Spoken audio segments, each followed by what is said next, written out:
નમસ્કાર મિત્રો, આજે સીધું ને સટમાં આપણે શશી થરૂરની વાત કરવાના છે અને તમને નવાઈ લાગશે કે તિરુવનંતપુરમના કોંગ્રેસી સાંસદ, લોકસભાના સભ્ય અને મલ્લિકાર્જુન ખડગે સામે કોંગ્રેસના અધ્યક્ષ પદની ચૂંટણી લડ્યા અને હાર્યા એ શશી થરૂર, એમની આજે કેમ વાત કરી રહ્યા છીએ? જરા વિગતે વાત કરવી છે. આપણે ત્યાં કહેવત છે, નાચવું ન હોય એટલે આંગણું વાંકું. અને આ ભાઈ યુનાઇટેડ નેશન્સમાં પીઆરઓ હતા, એટલે આમ તો પીઆરઓ નો જ હોદ્દો હતો એમનો, ભલે ડેપ્યુટી સેક્રેટરી જનરલ તરીકે ગણાતા હોય, પ્રચાર મંત્રી હતા અને અધિકારી હતા. અમેરિકામાં સાહેબી ભોગવીને આવ્યા. લેખક તરીકે બેનમૂન અમારી પાસે ઢગલાબંધ પુસ્તકો છે એમના.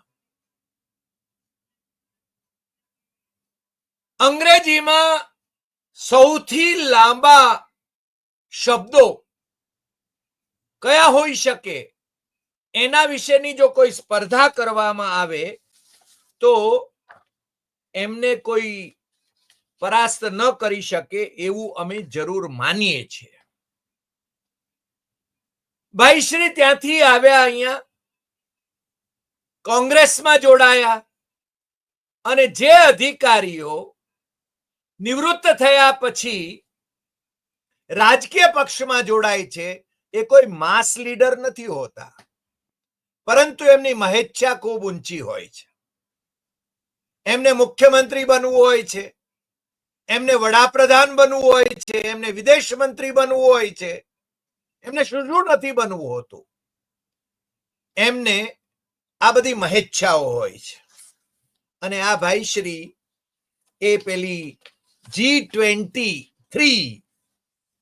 G23 એક હતું, આપણે ત્યાં કોંગ્રેસની અંદર સુધારાઓની માગણી કરનાર નેતાઓ, એટલે કે અસંતુષ્ટ નેતાઓ જે હતા, એ નેતાઓની યાદી હું જો થોડીક વાંચી લઉં તો તમને એમ થશે કે આ ભાઈ શ્રી શશી થરૂરને આજકાલ શું થયું છે. કાં તો એ ભારતીય જનતા પાર્ટીએ લટકાવેલા ગાજરમાં ગાજર એમને લટકાવ્યું છે કે કેરળના મુખ્યમંત્રી તરીકે એમને પ્રોજેક્ટ કરવામાં આવે. અગાઉ એમણે છે ને પેલા મોટરમેનને પ્રોજેક્ટ કર્યા હતા અને પેલા કેરળની વિધાનસભામાં ભાજપની એક બેઠક હતી, એ પછી 0 થઈ ગઈ. આ વખતે 0 બેઠક છે. પણ હજી ભારતીય જનતા પાર્ટીને એવા અભરખા છે કે દક્ષિણમાંથી ભારતીય જનતા પાર્ટીનો અધ્યક્ષ લાવવો અને દક્ષિણના રાજ્યોમાં ભગવો ફરકાવવો. તમિલનાડુમાં ભાજપની કોઈ વજૂદ નથી. એક બેઠક લોકસભાની મળતી હતી કન્યાકુમારીની, એ પણ ગઈ. અને કેરળમાં વિધાનસભામાં તો મીંડું છે, પણ ઉધારીના ફિલ્મ અભિનેતાને લઈને એમણે છે ને લોકસભાની ચૂંટણી લડાવી, 2 વખત હાર્યા ભાઈ, અને આ વખતે જીત્યા. એમને છે ને મંત્રી પદ આપ્યું કેન્દ્રમાં, અને હવે ત્યાં આગળ છે ને ભાજપની સરકાર થાય એના માટે ધમપછાડા છે. અને ગાજર લટકાવ્યું છે શશી થરૂર માટે. શશી થરૂર 4 વખત કોંગ્રેસના સાંસદ ચૂંટાયા છે. લેખક તરીકે દુનિયાભરમાં જાણીતા છે. કોંગ્રેસની વિચારધારાને વફાદાર નથી. અને મેં કહ્યું એમ કે એમને પેલા G23 એટલે પાર્ટીમાં સુધારાઓ જે કરવા માટે નું જે ગ્રુપ હતું, જેની અંદર હું કેટલાક નામો લઈશ એટલે તમને સમજાઈ જશે કે આ કોંગ્રેસ ના સુધારા કરવા માટે છે કે કોંગ્રેસ ભંજકોની સેના હતી, એ તમને સમજાઈ જશે. ને કેટલાક સમજી વિચારીને પાછા છે ને મુખ્ય ધારામાં આવી ગયા. કારણ કે આ જે G23 હતી એ રાહુલ ગાંધીના નેતૃત્વનો વિરોધ કરીને પોતાની વજૂદ સ્થાપિત કરવા માંગતી હતી. ગુલામ નબી આઝાદ અનેક હોદ્દાઓ ભોગવી ચૂક્યા. રાજ્યસભામાં વિપક્ષના નેતા પદ તરીકે રહ્યા અને જ્યારે નેતા પદ ન આપવામાં આવ્યું ત્યારે નરેન્દ્ર મોદી ના ખભે માથું નાખીને રડ્યા અને નરેન્દ્ર મોદીની આંખમાં પણ જળજળિયા આવી ગયા, જુગજુગના પ્રેમીની જેમ. અને એ ગુલામ નબી આઝાદ રાહુલ ગાંધીને ભાંડીને અત્યારે એમનું કોઈ કંઈક પૂછનારું કોઈ નથી, એમની કોઈ વજૂદ નથી રહી જમ્મુ કાશ્મીરના રાજકારણમાં. બીજા આનંદ શર્મા કેન્દ્રમાં મંત્રી રહ્યા, રાજ્યસભામાં કોંગ્રેસના ઉપનેતા રહ્યા. કપિલ સિબ્બલ કેન્દ્રમાં મંત્રી રહ્યા, કોંગ્રેસ છોડી 2022માં સમાજવાદી પાર્ટી સાથે સંધાણ કરીને પાછા રાજ્યસભે ગયા. જોકે હજુ એ છે ને કોંગ્રેસ સાથે પોતાનો સંબંધ હજુ જાળવે છે. શશી થરૂર, મેં કહ્યું એમ અત્યારે છે ને એમને ગાજર લટકાવ્યું છે અને એની આપણે આગળ ઉપર બીજી વાત કરીએ છીએ. ભૂપિન્દર સિંહ હુડ્ડા હરિયાણાના પૂર્વ મુખ્યમંત્રી તરીકે હું જોવો જોઈએ એવું એ માનનારા અને એમણે છે ને હરિયાણામાં કોંગ્રેસને ડૂબાડી. મનીષ તિવારી પૂર્વ કેન્દ્રીય મંત્રી રહ્યા. પૃથ્વીરાજ ચૌહાણ મહારાષ્ટ્રના પૂર્વ મુખ્યમંત્રી રહ્યા. રાજ બબ્બર અભિનેતા, પૂર્વ સાંસદ અને ઉત્તર પ્રદેશમાં કોંગ્રેસના અધ્યક્ષ રહ્યા અને કોંગ્રેસનું નામું નંખાઈ ગયું. મુકુલ વાસનિક આમ તો એ જ્યાં જ્યાં પ્રભારી રહ્યા ગુજરાત સહિત ત્યાં નામું નંખાઈ ગયું. કોંગ્રેસના વરિષ્ઠ નેતા રહ્યા કારણ કે દિલ્હી દરબારમાં સલામ કરનારા. મિલિંદ દેવડા રાહુલ ગાંધીના અંતરંગ મિત્ર અને મુરલી દેવરાના પુત્ર હોવાને નાતે એ કેન્દ્રમાં મંત્રી પણ રહ્યા, યુવા મંત્રી રહ્યા અને પછી છે ને એકનાથ શિંદેની શિવસેનામાં એ જોડાઈ ગયા અને રાજ્યસભે પહોંચે. જીતિન પ્રસાદ એ પણ છે ને નેતા પુત્ર. 2021માં એ પાછા ભાજપમાં જોડાયા અને એ રાહુલ ગાંધીના અંતરંગ મિત્ર. વીરપ્પા મોઇલી કર્ણાટકના પૂર્વ મુખ્યમંત્રી, પીજે કુરિયન રાજ્યસભામાં પૂર્વ ઉપસભાપતિ, અરવિંદસિંહ લવલી હમણાં ભાજપમાં જોડાયા જે દિલ્હી કોંગ્રેસના હતા એ ભાઈ શ્રી. સંદીપ દીક્ષિત શીલા દીક્ષિતના પુત્ર અને પૂર્વ સાંસદ. એમ.એ. ખાન તેલંગાણાના પૂર્વ સાંસદ અને 2022માં કોંગ્રેસમાંથી રાજીનામું આપ્યું. રાજેન્દ્ર ભાટિયા પંજાબના પૂર્વ મુખ્યમંત્રી. રેણુકા ચૌધરી પૂર્વ કેન્દ્રીય મંત્રી. યોગાનંદ શાસ્ત્રી કોંગ્રેસના વરિષ્ઠ નેતા અને 2021માં એનસીપીમાં જોડાયા અને પાછા 2024માં કોંગ્રેસમાં જોડાયા. અજય અરુણસિંહ મધ્યપ્રદેશ કોંગ્રેસના નેતા. કૌલસિંહ ઠાકુર હિમાચલ પ્રદેશ કોંગ્રેસના નેતા. અખિલેશ પ્રસાદ સિંહ બિહાર કોંગ્રેસના નેતા. આ 23 નેતાઓ એ છે ને એમની સાથે સાથે આ ભાઈ શ્રી શશી થરૂર એ પણ મહાવિદ્વાન પ્રોફેશનલ્સને કોંગ્રેસ સાથે જોડવાની જવાબદારી. હવે કેટલાને જોડ્યા એ તો રામ જાણે, પરંતુ આજકાલ એ નરેન્દ્ર મોદીના બહુ જ પ્રેમી થઈ ગયા છે. નરેન્દ્ર મોદી વિદેશ યાત્રાએથી પાછા ફરે છે ત્યારે એના વખાણ કરે છે અને સેલ્ફી લેવાનો એમને શોખ છે. આમ તો મહિલા સાંસદોની સાથે સેલ્ફી લેવાનો એમનો વિશેષ રસનો વિષય છે. પરંતુ હમણાં એ કેન્દ્રના મંત્રી ગોયલની સાથે એમણે સેલ્ફી લીધી અને જે યુકેના મિનિસ્ટર આમ એમની સાથે પણ એટલે એ સેલ્ફી લીધી અને એનાથી વિવાદ થયો. એમણે પાછા કેરળની અંદર ડાબેરી સરકાર છે એના પણ ભરપેટ વખાણ કર્યા. એટલે કે પાર્ટીની લાઈનથી વિરુદ્ધમાં ચાલવું એ શશી થરૂરની ભૂમિકા રહી. કારણ કે મલ્લિકાર્જુન ખડગેની સામે એ ચૂંટણી લડ્યા અને એ છે ને મલ્લિકાર્જુન ખડગેને 7,897 મત મળ્યા અને ભાઈ શ્રી શશી થરૂરને 1,072 મત મળ્યા. હવે નાચવું ન હોય એટલે આંગળું વાંકું એમ કે છે, એમને કઈ કામ નથી અપાતું. રાહુલ ગાંધીને મળવા ગયા એમની વ્યથા ટાલવી એમણે કે મને કોઈ મારો ભાવ નથી પૂછાતો. રાહુલ ગાંધીને પાછા છે ને મલ્લિકાર્જુન ખડગે પાસે ગયા. એમને એમ છે, એમણે પાછો દાવો કર્યો કે કેરળની અંદર કોંગ્રેસ સત્તામાં આવી શકે એમ છે અને મને તમે મુખ્યમંત્રી પદના ઉમેદવાર તરીકે પ્રોજેક્ટ કરો, આ નહીં તો પછી મારી પાસે વિકલ્પો ખુલ્લા છે. મને લાગે છે કે રાહુલ ગાંધીએ નક્કી કર્યું છે કે બ્લેકમેલ કરનાર નેતાઓને કોંગ્રેસ છોડીને જતા હોય તો જવા દેવા. અને એમણે કહ્યું છે કે અમારે ત્યાંથી કચરો છે ને સાફ થઈ રહ્યો છે અને એના માટે અમે નરેન્દ્ર મોદીનો આભાર માનીએ છીએ કે અમારે ત્યાંથી જે કચરો જે હતો એ બધો છે ને નરેન્દ્ર મોદીને ત્યાં ભરતી થઈ રહ્યો છે અને નરેન્દ્ર મોદીને ત્યાં પણ છે ને આંતરકલહ જે થઈ રહ્યો છે એ તમે જાણો છો.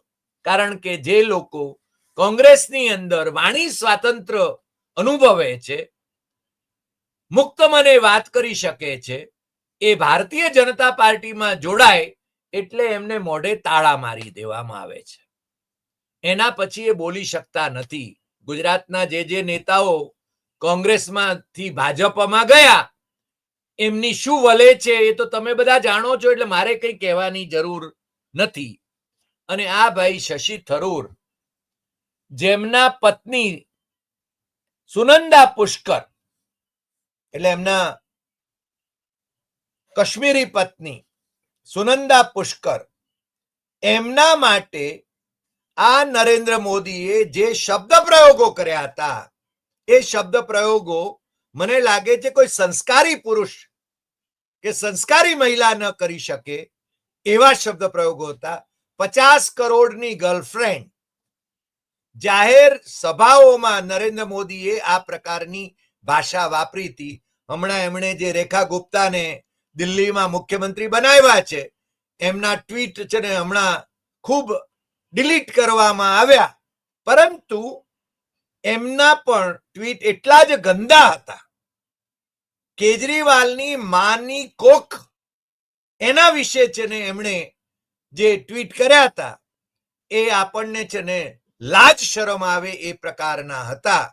અને ભારતીય જનતા પાર્ટીમાં તો રમેશ બિદુડી હોય, રેખા ગુપ્તા હોય કે પછી બીજા કોઈ હોય, એમને છે ને આવા ટ્વીટ કરે અથવા તો ગાળો બોલે એટલે, કારણ કે ઉપરથી જ એમને પ્રેરણા આપવામાં આવે છે. મેં કહ્યું ને 50 કરોડની ગર્લફ્રેન્ડ. અને જ્યારે સુનંદા પુષ્કરનું રહસ્યમય સંજોગોની અંદર મૃત્યુ થયું ત્યારે આ શશી થરૂર એને માટે જવાબદાર છે એવું ભારતીય જનતા પાર્ટી વાળાઓએ કાગારોડ મચાવી હતી. હવે આ શશી થરૂર એ ભારતીય જનતા પાર્ટીમાં જવા માટે ઉછળકૂદ કરી રહ્યા છે.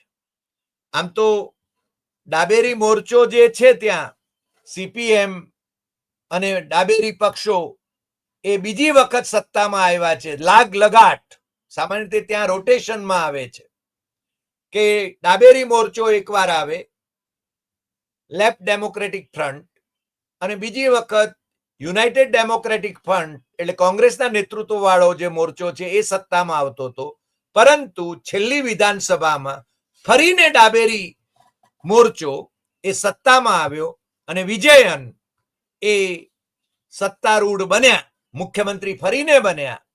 અને એમના પણ વખાણ કરવામાં ભાઈ શ્રી શશી થરૂર એમને છે ને જરાય સંકોચ થતો નથી. સારા કામના વખાણ થવા જોઈએ, પરંતુ પાર્ટી લાઈન છોડીને એમણે છે ને રાહુલ ગાંધીને ભાંડીને, રાહુલ ગાંધીની જે ભૂમિકા હોય એ અથવા તો મલ્લિકાર્જુન ખડગેની જે ભૂમિકા હોય અથવા તો કોંગ્રેસની જે ભૂમિકા હોય એ ભૂમિકા છોડીને એમણે આ રીતે પોતાના પક્ષને ખાડે લઈ જવાની કોશિશ કરતા હોય એવું વધારે જોવા મળે છે.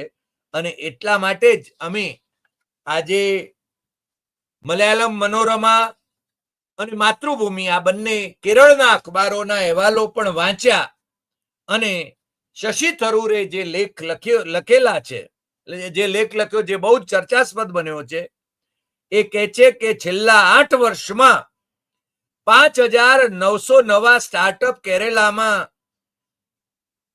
જે શરૂ થયા છે, એ વિજયન મુખ્યમંત્રી એના વખાણ એ કરી રહ્યા છે એમના લેખમાં, શશી થરૂર. અને એ પાછા પોતાની પાર્ટી પાછા એના ખુલાસાઓ પણ કરે છે કે ધમકી પણ આપે છે. અને મને લાગે છે કોઈ પણ પાર્ટીની અંદર કોઈ ધમકી આપીને પોતે હોદ્દો મેળવવા માંગે તો એને તો છે ને ચલાવી લેવાય નહીં, અને કોઈ પણ પાર્ટી એને ચલાવે નહીં. કોંગ્રેસે ખરેખર તો શશી થરૂરને કાઢી મૂકવા જોઈએ, કારણ કે એમણે જે ધમકી આપી છે, એમણે કહ્યું છે, અને ઇન્ડિયન એક્સપ્રેસના પેલા ઇન્ટરવ્યુમાં પણ એમણે કહ્યું છે કે Tharoor stated that if a party wishes to leverage his leadership, he is willing, but if not, he has other commitments. પક્ષે મારો ઉપયોગ કરવો હોય તો હું તૈયાર છું. પક્ષ મારા નેતૃત્વમાં કેરળની અંદર મને મુખ્યમંત્રી તરીકે પ્રોજેક્ટ કરે, કોંગ્રેસના મુખ્યમંત્રી તરીકે. આમે કેરળની અંદર કોંગ્રેસ એ ડિવાઇડેડ હાઉસ તો છે જ પાછું, અને છતાંય ત્યાંની ભણેલી ગણેલી પ્રજા એ છે ને કોંગ્રેસને ભરસક વોટ આપે છે. વિધાનસભાની અંદર ડાબેરી મોરચો જીત્યો, પરંતુ લોકસભાની અંદર મોટા ભાગની એકાદ બે બેઠકો છોડીને બાકીની 20માંથી બાકીની તમામ બેઠકો એ છે ને કોંગ્રેસ અને કોંગ્રેસના સમર્થક એવા પક્ષો જીત્યા છે. આ એટલી જ હકીકત છે. અને કેરળ એ આ દેશનું સૌથી વધારે ભણેલું ગણેલું રાજ્ય છે, જે આપણે બધા જાણીએ છીએ. અને એમાં આ ભાઈ એમ કે છે કે કોંગ્રેસ મને જો મુખ્યમંત્રી તરીકે પ્રોજેક્ટ કરે તો હું કોંગ્રેસમાં રહું, નહીં તો મારી પાસે બીજા વિકલ્પો છે. તો ભાઈ હેડ તો થાને. રાહુલ ગાંધીએ તો બહુ સ્પષ્ટ ભૂમિકા લીધી છે, એટલો કચરો સાફ થશે. તમે નહોતા, તમે યુનાઇટેડ નેશન્સમાં નોકરી કરતા હતા, ત્યારે ક્યાં કોંગ્રેસ વિધવા થઈ ગઈ હતી? એટલે મને લાગે છે કે રાહુલ ગાંધી આ બાબતમાં એનું જે નેતૃત્વ છે, અને વેણુગોપાલને પણ ટાર્ગેટ કરી રહ્યા છે, કેટલાક પત્રકાર મિત્રો પણ ટાર્ગેટ કરી રહ્યા છે. વેણુગોપાલ કેરળની અંદર લોકસભામાં ચૂંટાયેલા સભ્ય છે અને જનરલ સેક્રેટરી ઓર્ગેનાઇઝેશન છે, એમની મર્યાદાઓ હશે, પરંતુ એમને છે ને ખતમ કરવા માટેનું એક આખું ષડયંત્ર પણ ચાલી રહ્યું છે, જે હરિયાણાની ચૂંટણી વખતે પણ એમની કોઈ મહિલા મિત્રની વાતો ખૂબ ચગાવવામાં આવી હતી સોશિયલ મીડિયામાં, એ આપણે બધા જાણીએ છીએ. પણ આજે જે વાત છે એ આ ભાઈ શ્રી શશી થરૂર, જે આમ તો માસ લીડર તો છે નહીં, પરંતુ કોંગ્રેસના નેતા છે, અને તિરુવનંતપુરમમાંથી કોંગ્રેસ એમને ટિકિટ આપી રહી છે, અને એને કારણે એ ચોથી વખત જીત્યા છે. એટલે એમને એમ થાય છે કે હવે હું છે ને મુખ્યમંત્રી થઈ જાઉં. પણ બાકીના જે સ્થાનિક લેવલે, અને સ્થાનિક લેવલે કોંગ્રેસની અંદર એમની કોઈ વજૂદ નથી, કારણ કે તો સેન્ટ્રલ લીડરશિપમાં જ છે, CWCમાં જ છે, અને લોકસભામાં છે. એટલે ત્યાંના કેરળના સ્થાનિક નેતાઓ એમ કહે છે કે ભાઈ તમે છે ને રાષ્ટ્રીય કક્ષાએ કામ કરો, પણ એમને એમ છે કે હું કેરળનો મુખ્યમંત્રી બની જાઉં, અને તમે નહીં બનાવો તો નરેન્દ્ર મોદી મને બનાવશે, અને નરેન્દ્ર મોદી એ પપેટની જેમ અન્ય મુખ્યમંત્રીઓની જેમ જ એમનો ઉપયોગ કરશે. ત્યારે શશી થરૂર આજે જે બોલી શકે છે એ ભાજપમાં જઈને બોલી નહીં શકે.